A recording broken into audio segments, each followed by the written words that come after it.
안녕하세요. 훈민정음을 활용한 영어 발음 표기의 고재윤입니다. 오늘은 토익 스피킹 관련 내용입니다.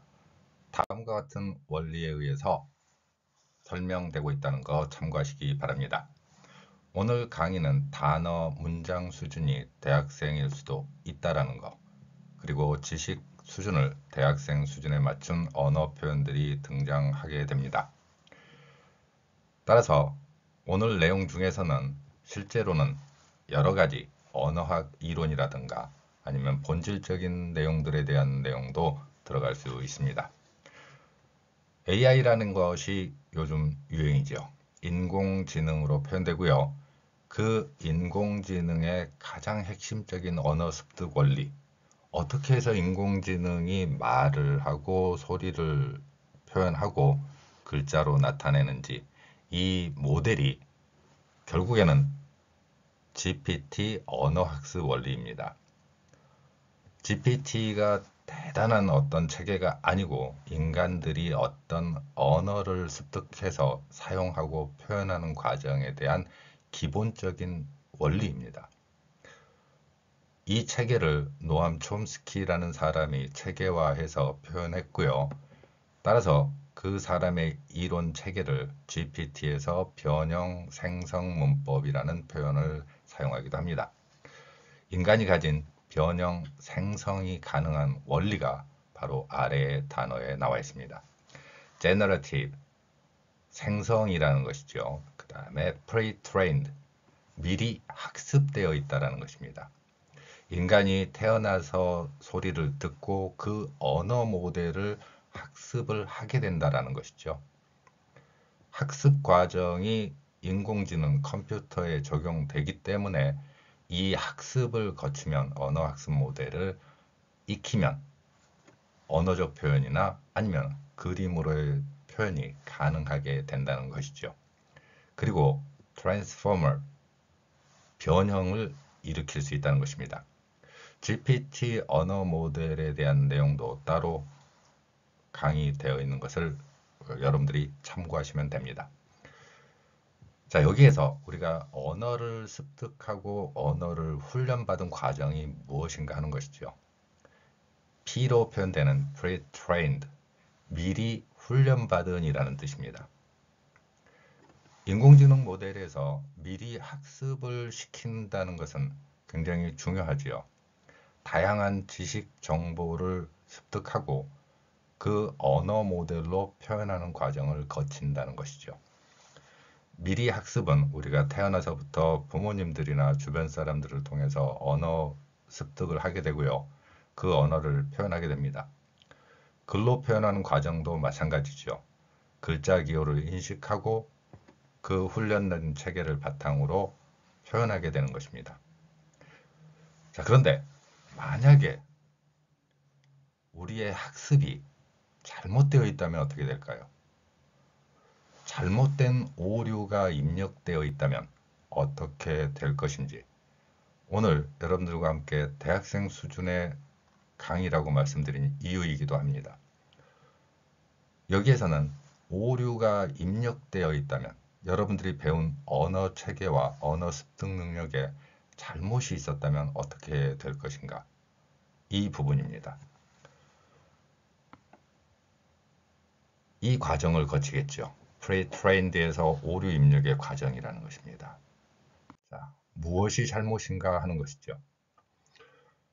여러분들의 언어 능력은 제가 볼 때 충분히 단어와 문장에서는 정말 어느 수준에 결부시켜도 정확하게 표현될 정도로 많은 단어와 문장 표현 능력을 가지고 있습니다. 그런데 토익 스피킹과 같은 이런 시험을 보게 될 경우에 여러분들이 원하는 점수가 나오지 않습니다. 실제로 여러분들의 학습 능력이 뒤처져서 안 나오는 것이 아니라 우리는 잘못된 언어 체계를 이해하고 있기 때문에 그렇다는 것입니다. 어떻게 잘못된 언어 체계를 이해했는지 한번 살펴보도록 하겠습니다. 그 중에서 토익 스피킹 시험이니까 스피킹이라는 발음을 한번 살펴보겠습니다. 자, 여러분들이 만약에 이 단어를 어떻게 발음을 하게 되는지 한번 살펴보겠습니다. S를 보통의 경우 여러분들은 언어 학습을 할 때 시옷으로 이해를 할 것입니다. 너무도 당연하죠. 그리고 여러분들은 이미 그 내용을 알고 있습니다. 다음으로 보겠습니다. P는 피읍으로 이해하고 있죠. 그리고 EA는 이 소리가 나기 때문에 제가 아래에서처럼 보라색의 글자 이 표기를 했고요. 그리고 K는 키읔, 마찬가지 E는 I가 소리가 납니다. 그리고 NG는 받침 이응으로 표현된다는 거. 자, 여기까지의 언어 학습 모델에서 오류가 발생한 것은 아닙니다. 어디에서 한국인들의 경우, 특히 대학생들에게서 흔히 보게 되는 오류 입력의 바로 과정이 이 부분에서 발생합니다. 알파벳이 근본적으로 왼쪽에서 오른쪽으로 음소 배열입니다. 지금 말씀드린 것처럼 각각의 음소, 시옷, 피읍, 이, 키읔, 이, 잉, 이 음소 배열입니다. 그런데 이 지점에서 우리는 음소라는 개념이 아니라 음절로 바뀌는 언어 학습 모델에서의 오류가 발생했습니다. 무슨 이야기냐면 시옷이 S를 표현하는 것이 아니라 스가 시옷이다라는 첫 번째 지식의 오류지요. 언어 모델에서 음소인데 S는 시옷이라는 음소인데 이 음소를 음절 단위인 스로 보고 있다는 것입니다. 또한 왼쪽에서 오른쪽으로 음소가 이렇게 배열되어 가는 방식을 훈민정 표기에서는 특히 한국인들의 언어 구조에서는 받침 표기가 있습니다. 만약에 음소만을 배열한다면 어떻게 표현되겠습니까? 물론 이러한 언어 지식도 있어야 되겠죠. S 뒤에 P는 우리말의 쌍비읍 소리가 납니다. 자, 이제 의문 원리까지 적용했죠. 어떤 소리의 변화 원리라는 것입니다. S 뒤에 P가 있을 때는 쌍비읍 소리. 우리말에서 실라 이 발음이 신라가 아니라 실라 리을 받침이 되는 것처럼 이러한 변화, 음운에서 소리에서의 변화가 발생하는 경우가 있죠. 영어에서는 S 뒤에 P 발음, 이 발음은 우리말 쌍비읍에 가깝습니다. 자, 이제 음소를 쌍비읍으로 한번 바꿔보겠습니다. 그러면 이 음소 자체를 그대로 더하거나 빼는 거 없이 표현하면 어떻게 표현되겠습니까? 바로 이렇게 되겠죠. S 뒤에 쌍비읍 소리까지 연결시키고 그대로 음소만을 표현하면 어떻게 여러분들은 발음할 것입니까? speaking 이렇게 발음하겠죠.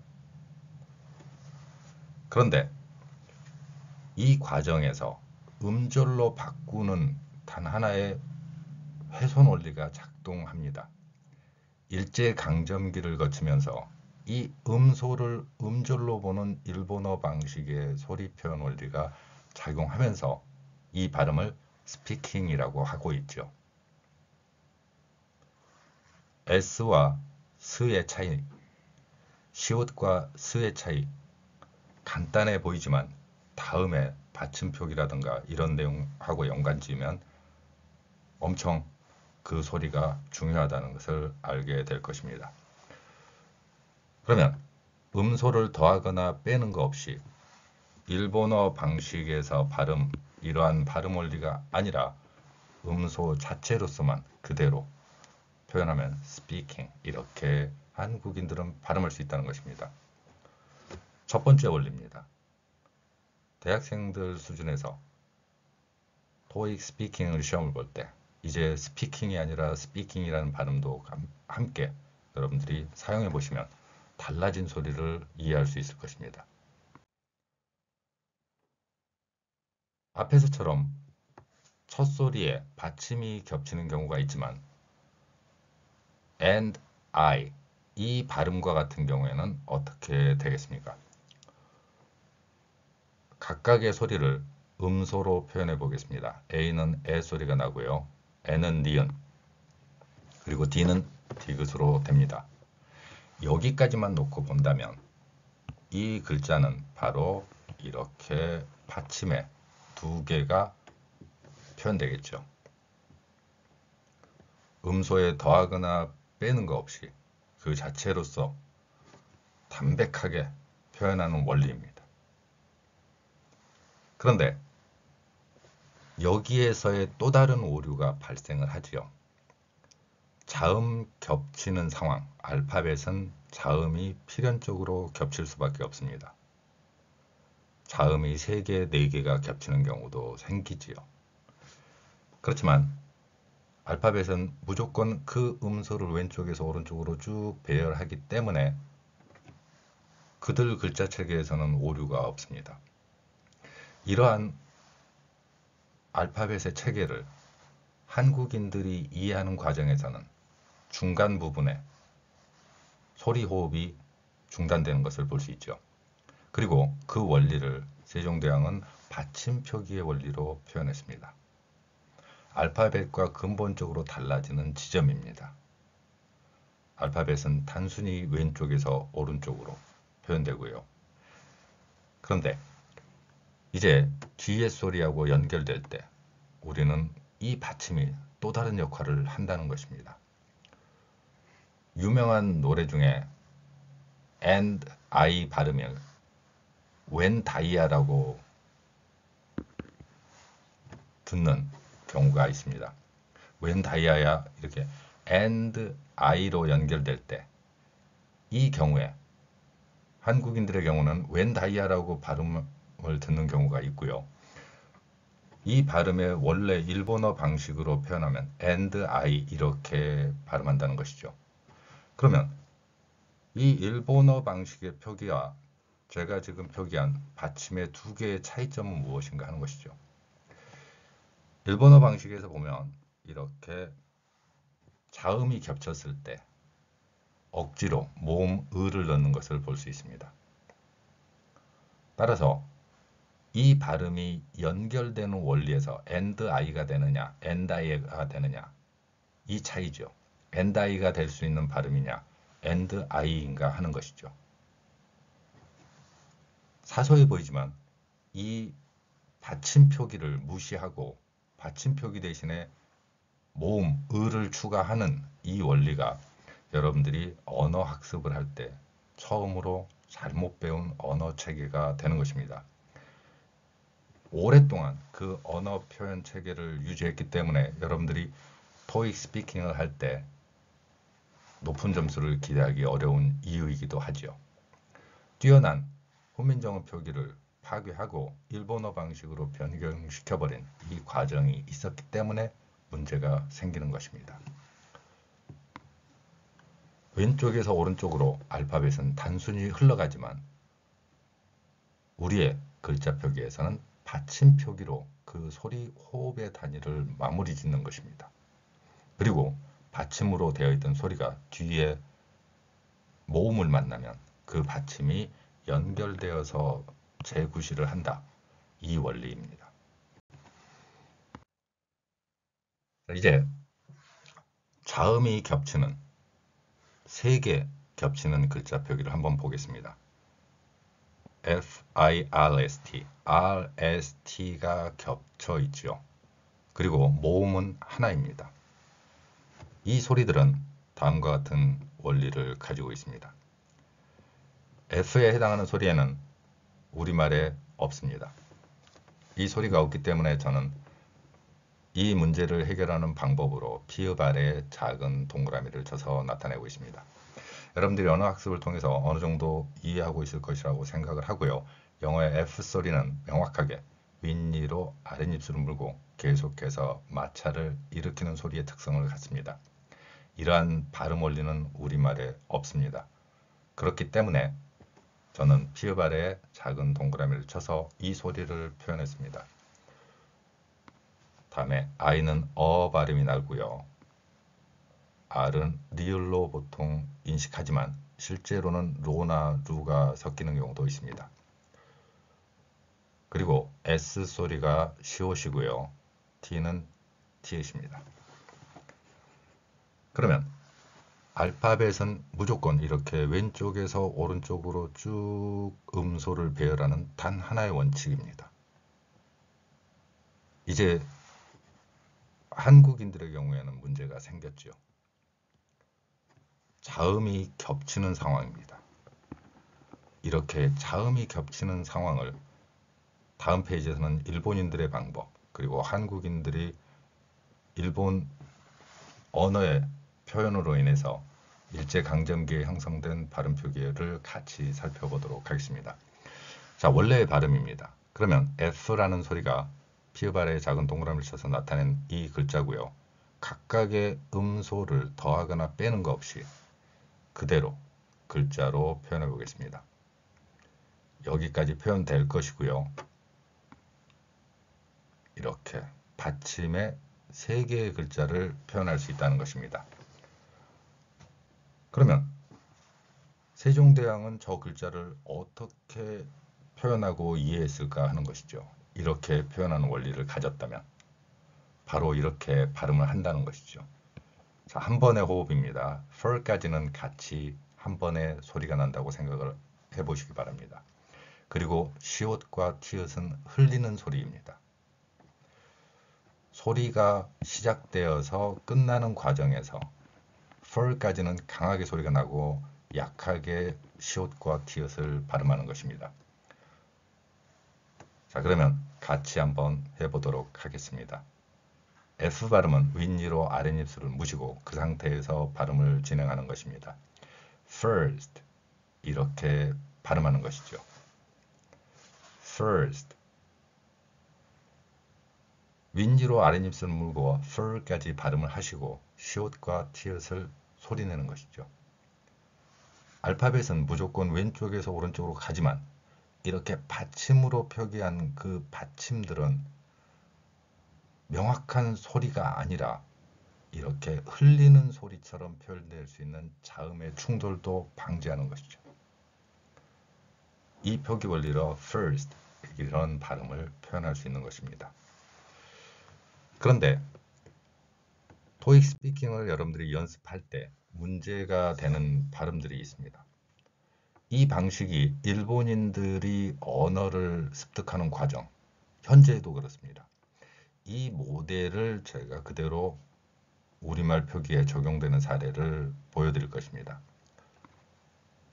일본인들은 F 소리를 H 소리로 표기하고 있습니다. 그리고 그렇게 소리를 내죠. 또한 일본어에는 어 발음이 없기 때문에 아 발음을 합니다. 따라서 어 발음을 아로 바꿔서 소리를 내고요. 자음이 겹치는 이 R 소리는 아예 안 난다고 무시하기 시작을 합니다. 이 소리는 없어. 이렇게 발음하는 것이죠. 다음에 S, 티읕 이렇게 되어 있다면 훈민정음 방식에서는 리을, 시옷, 티읕을 저는 first 이렇게 표기를 했습니다. 그런데 일본인들의 언어 체계에서는 이러한 각각의 자음에 모음을 넣습니다. 자, 리을은 무시하고요. 없는 셈 칩니다. 그리고 여기에 우나, 오 이러한 모음을 대부분 거의 무작위로 넣지요. 일본어는 모음 자체도 5개밖에 없습니다. 아, 에, 이, 오, 우. 이 5개의 모음을 돌려막기 하는 것이죠. 그 결과로 일본인들은 하스토 이런 식으로 발음을 합니다. first와 하스토는 분명히 다른 소리지만 그들의 언어 학습 모델 pre-trained가 바로 이렇게 되어 있기 때문에 일본인들은 하스토 이렇게 발음하는 것입니다. 그러면 일본인들의 이 발음, 엉터리 발음이 왜 생겼는가 하는 걸 보면 음소로 보는 그런 언어 체계가 아니기 때문에 그렇습니다. 일본인들의 경우에는 이 소리 하나하나가 모음을 결합할 때를 빼놓고는 각각의 음절로 보는 것입니다. 시옷이 아니라 거기에는 모음을 넣는 소리로 변경을 시켜야 되는 것이고, 티읕이 아니라 거기에는 또 다른 모음을 추가하는 원리를 일본어 방식에서는 가지고 있다는 것입니다. 이 원리가 왼쪽에서 오른쪽으로 흘러가는 알파벳을 표현하는 일본어 방식의 표현입니다. 그러면 한국인들의 경우에는 어떻게 되는 상황인지 한번 살펴보도록 하겠습니다. 자, F를 현재 표현에서는 피읍으로 하고 있죠. 과거에는, 그리고 오늘날에도 가끔 영어의 F를 히읗으로 발음하는 경우를 볼 수 있습니다. 대표적인 화이팅, 화일, 호일, 환타, 이런 발음들이 바로 일본인들을 흉내낸 발음이죠. 자, F를 피읍으로 표현하고요. 우리말에는 어가 있기 때문에 어소리를 넣습니다. 그리고 일본인들처럼 리을이 안 들려 하는 상황이 발생하죠. 또한 S는 시옷, T는 티읕으로 합니다. 앞에서 일본인들이 아에, 이, 오, 우 중에 하나를 무작위로 돌려 쓴다면 한국인들은 그 상태를 모음 으라는 단 하나의 표기로 적용시켜서 표현하고 있습니다. 그 결과로 우리는 first라는 발음을 하지요. 받침 표기를 활용을 하고, 그리고 각각의 소리를 음소로 이해한다면 first라는 발음을 분명히 여러분들이 해낼 수 있을 것입니다. 자, 그러면 제가 왜 일본어 방식이라고 하고 단순히 이러한 체계가 같아서 그랬다는 것이 아닙니다. 맨 앞에 제가 GPT 모델을 설명했습니다.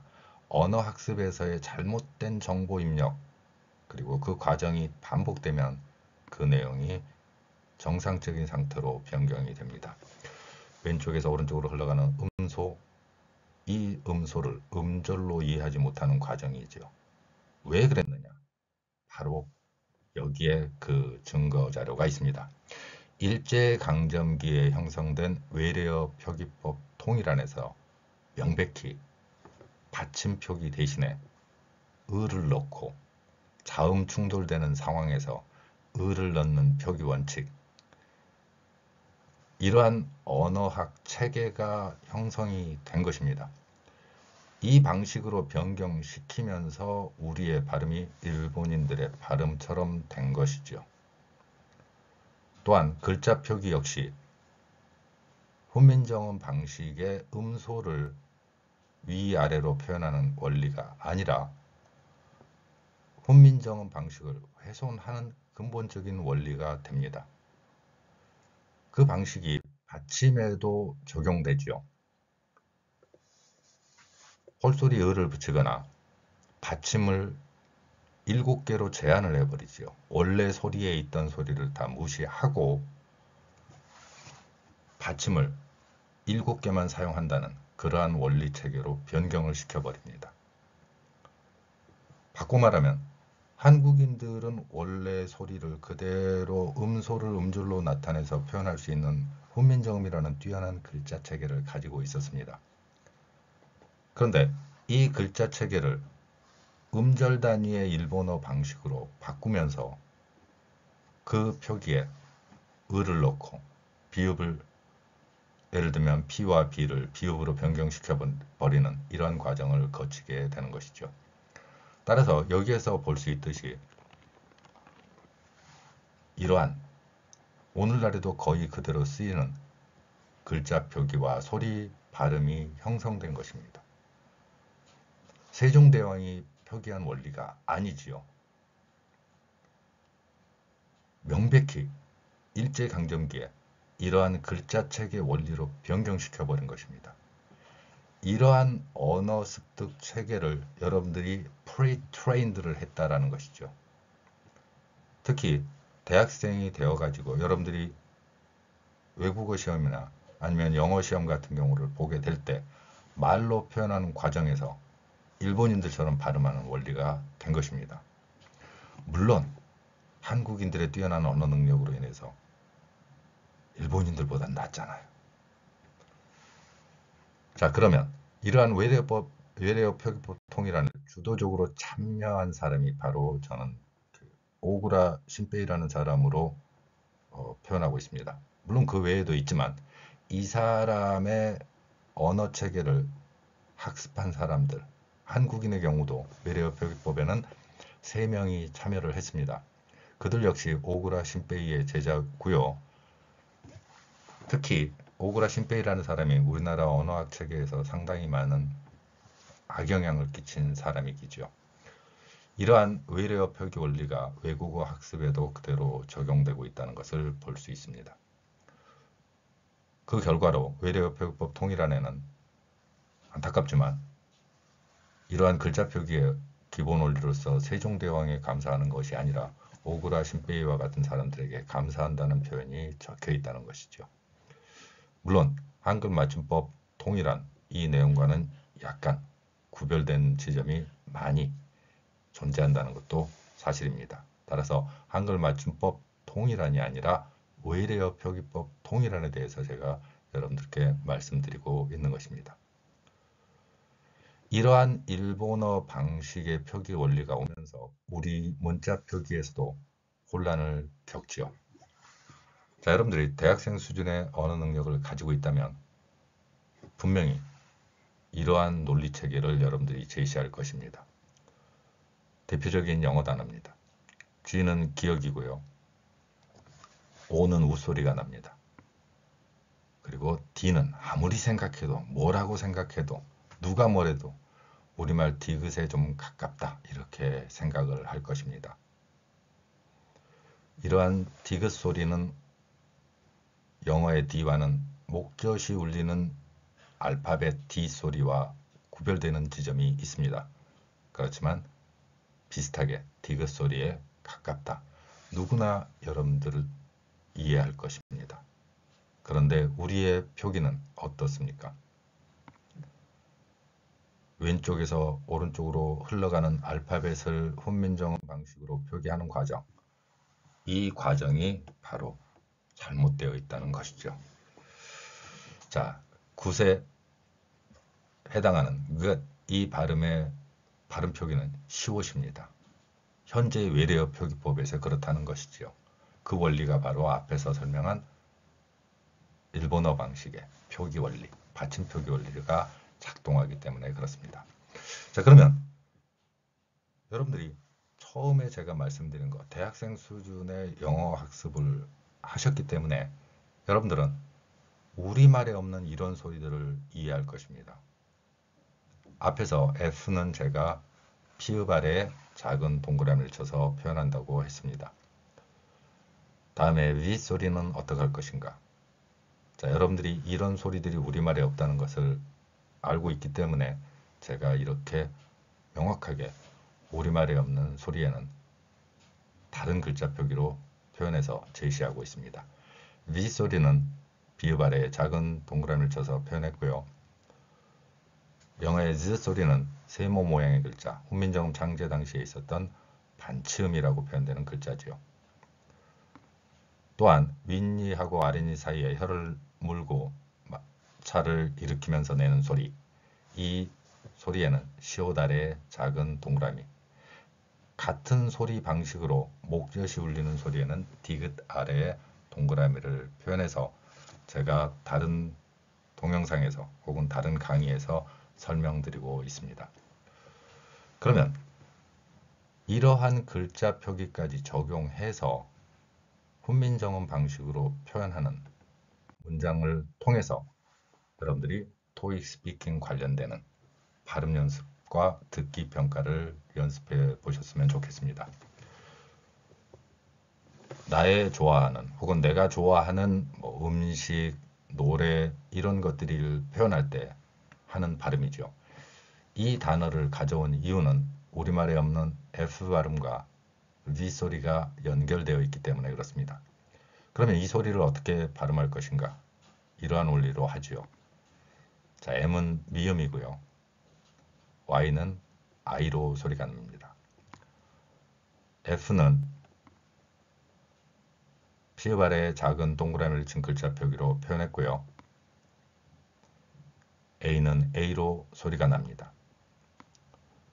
영어의 V 소리는 비읍 아래에 작은 동그라미를 쳐서 나타냈습니다. O는 O 소리가 나고요. R은 리을로 표현했습니다. 그리고 E 소리와 티읕 소리 그리고 마지막 알파벳 E는 소리가 나지 않죠. 이제 이 소리는 왼쪽에서 오른쪽으로 쭉 흘러가는 방식으로 음소 배열을 해 놓았다라는 것이죠. 이 소리가 이제 훈민정음 방식으로 한국인들의 표현, 언어 학습의 첫 번째 모델을 변경시키는 과정이 필요하죠. 왜냐하면 여러분들은 언어를 학습을 통해서 이해하는 과정을 거치기 때문에 그렇습니다. 따라서 각각의 소리를 표현하면 이렇게 my, 다음에 F 소리에는 윗니로 아랫입술을 물고 fe 발음을 하겠죠.